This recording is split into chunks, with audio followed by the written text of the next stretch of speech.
Hey, my friends, welcome back. This week, if you caught last week's episode, you'll know I'm going to start talking about debt. We're going to have some debt education sessions because I want you to be informed about the kinds of debt that are out there, what the different terms mean so that you can be informed and understand the leverage that the lenders have over you with this different kind of debt. There's a lot of fine print when you're signing your name on the line or committing to the terms. And I want you to be informed. So we're going to talk about it. And if you're in debt, you know that it can really suck the life out of you in a lot of different ways, emotionally, mentally, spiritually even. The Bible even says, Proverbs 22:7, the borrower is slave to the lender. And it feels like that. I know that you know because I was walking that walk. Not only did I not realize how heavy of a burden it was until it was gone, but I didn't realize how much it stifled me from showing up better in my life at work. I functioned with a lot of fear because I held back on being a little more bold maybe with things I would say if I didn't wonder, well, what if I end up having an unpopular opinion? And if layoffs come up, what if my name's on the block because I'm a little more vocal about things that I'm passionate about or whatever that looks like. But it does play into how you show up when you know you need that paycheck to pay the bills. And especially if you're one paycheck away from financial ruin because you haven't had a chance to build up a savings account and create a little cushion or safety net between you and Murphy's Law, which is if it can go wrong, it will go wrong. So let's get into it. Today specifically, we're going to talk about collateralized versus uncollateralized debt, which is also called secured versus non-secured debt. We're going to talk about what that is. Next week, we're going to dive into specifically home loans and different types of home loans and what the type of lien that they have on your property means. We're going to talk about that. So talking about debt in general, I looked this up right before I hit record. The debt total in 2024, this is just high level, quick Google search, is about 18 trillion. That's 12 zeros. Trillion is 12 zeros. A big chunk of that is mortgage debt, about 12 trillion. And then there's a close tie for the next three positions with auto loans, student loans, and credit card debt. So auto and student are pretty much right there at 1.6 trillion. Student loans, oh no, I said auto and student, about 1.6, credit card about 1.2 trillion, and then other debt, non-housing debt, which is like personal loans, the things that you can take out for a larger amount of money for various things. You can do personal loans for home improvements too. That's 3.3 trillion. And then the average household debt hit six figures in 2024 at $105,000. That's up 13% from 2020. It was about 92,000 per household. That might not seem like a lot, but when you say every household on average carries $100,000 debt, I know if you're a homeowner, it's probably more than that. So you think about the fact that people who have no debt are averaging that down, bringing that average down. So what does this all mean? What are these different types of debts? Why does it matter if it's collateralized versus non-collateralized? So collateral is something tangible, like a physical or a real asset, a car, a boat, a home, things that the lender or the bank can take back if you fail to meet the terms of your obligation. So if you stop making your payments, the repo man's going to show up and tow away your boat, tow away your car, or foreclose on your house. And that's terrible when that happens. But banks give you a little more flexibility. Sometimes they give you a lower interest rate because they know they can take that thing back and sell it. So not only do they get all the payments that you made up until then, if you fail to make your payments, they get to take the asset back and sell it. So it's not that that's the preferred method. Banks would rather not do that because it's a hassle. But if you stop making your payments, they're going to take back the property that you put up for collateral. Non-collateral are things like student loans, credit card. It's unsecured. It means you're buying stuff. You don't have a specific thing you know you're going to buy. You're not saying, hey, can I take out this loan because I'm going to buy 6 pairs of shoes at TJ Maxx tomorrow, maybe a few shirts next week. It's miscellaneous. Same thing with a personal loan. There's not a specific thing sometimes that you know you're buying with it, but you're saying, hey, based on my credit score, for example, you can see that I've established a track record of paying back debt. By the way, a credit score is literally just a measure of your relationship with debt. When you look that up, the components of a credit score, it's all about like length of time, amount of debt, type of debt, percentage of debt to available credit. It's a relationship with debt. And you can do life absolutely without a credit score, without credit cards. My husband and I did it. Went to Greece. You don't need a credit card. I just want to bust that myth. Please, your life doesn't revolve around a credit score. Obviously, the world is a lot easier because the consumer market is built around credit scores, but it's really pushing debt.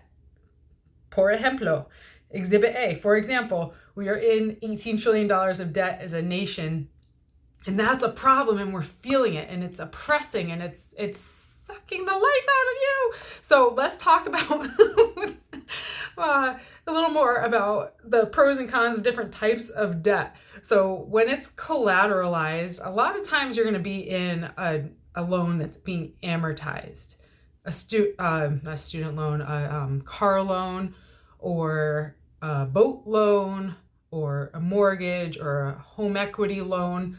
Those things get amortized.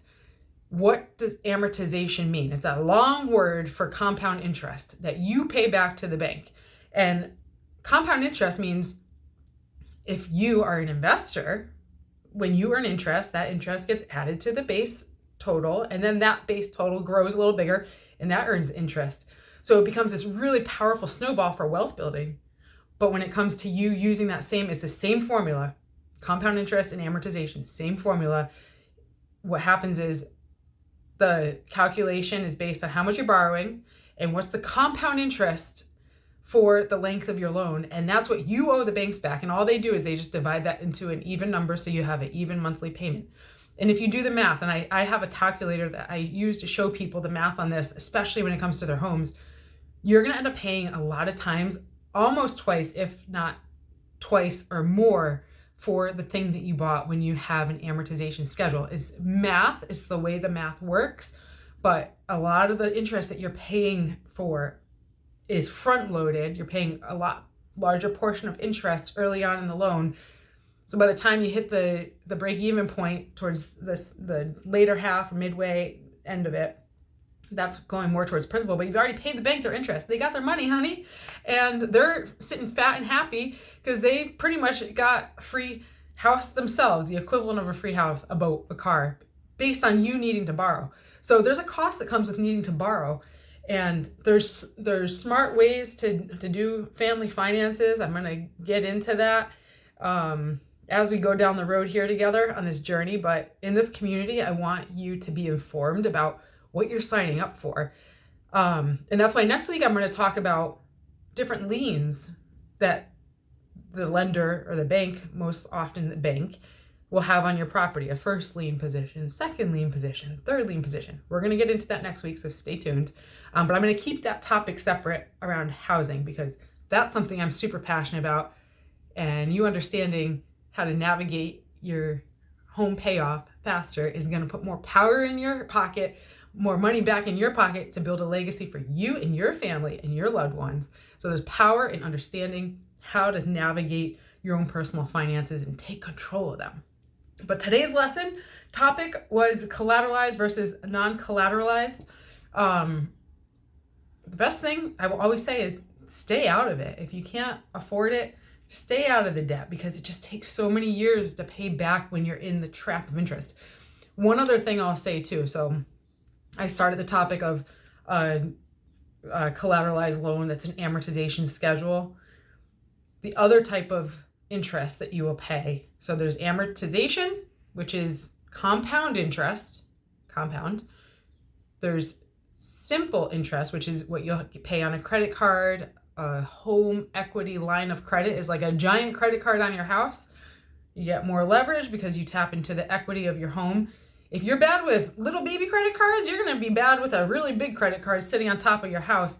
And in that case, your house is collateral though. With a home equity line of credit, your house is being used as collateral. It's just a simple interest loan. So simple interest just means you're paying interest back on the balance that sits there for that day, or the average for the month. It's not based on a whole schedule of compound interest. So again, simple interest will also have higher rates. So it's a game of which one can you pay off faster. A lot of times simple interest is open-ended, and that means you can pay in and take back out. So like a credit card, you can pay it off and you can spend that balance again. It's a revolving line of credit, meaning you can pay it down, you can get back into debt, pay it down, get back into debt. With an amortization schedule or a loan like that, a closed-end loan is what it's called. So open-end is when you can get into debt and out of debt over and over. As fast as you pay it off, you can get back in. A closed-end loan, like a mortgage, great example, is you put money in and it stays in there. The door is one way. You can pay it down, but you can't draw back on it for that type of a loan. There's open-ended loans, but with a mortgage especially, that's a traditional mortgage, it's closed end. So it doesn't necessarily motivate you to pour a ton in unless you can truly let go of that money. So that's what we're going to start talking about when I get into how to pay your house off faster with a first lien HELOC, home equity line of credit. You can always reach out to me to learn about that for your own personal situation. I'm going to get into building a course, as you know, but in the meantime, I'm going to keep putting out weekly content so that you can stay tuned and informed and share with the community how you're beating your debt. Ditch the debt and find freedom and financial peace without having that burden on your back. There is so much freedom without it. So I hope that you feel inspired to take a look at your credit. Take a look at that credit card statement. See if you have different promotional rates. Start paying that debt off. You'll see if you open your credit card statement, they're high double digits in the sense of like 20, 30%, 17%, like big numbers. It'd be great if you could earn that. Good luck finding a consistent place where you can earn it, but the banks will certainly let you pay them. They're earning great returns on you. So take back your paycheck, start plowing down your debt. Say no to some things right now so you can say yes to bigger things that are more important to you later, the things that truly matter, which is time with your family, being able to put money towards your hobbies and your interests, buying the time back to be able to do that so you don't have to work the weekends and you have quality of life back. Being able to be generous, that one comes up so much. We're doing a small group at our home right now, and guess what the common denominator motivator is for why people want to take control of their finances? It's because they have a heart for generosity and they wish they could give more to their kids, to their family, to their church, to the community. And it's stifling when you can't. So if that's the same thing on your heart, which I bet you fit into one of those three categories, most likely, get fired up about ditching your debt. I know you can do this. It is not always easy, but it is always worth it. So if you need motivation or you want to have a one-on-one discovery call and see how maybe I can help you with that journey, I do personal financial coaching, moneywisemom.com. You can reach me by email, leah@moneywisemom.com, Leah. Drop it in the comments, inspire this community on what you're doing to get out of debt. And I cannot wait to continue on this journey with you because I believe in you. So that's all for now. Stay tuned next week for a deeper dive on different liens that your lender can have on your home property. That's all for this week. Have a great rest of your week and your weekend, and I'll talk to you soon. Bye.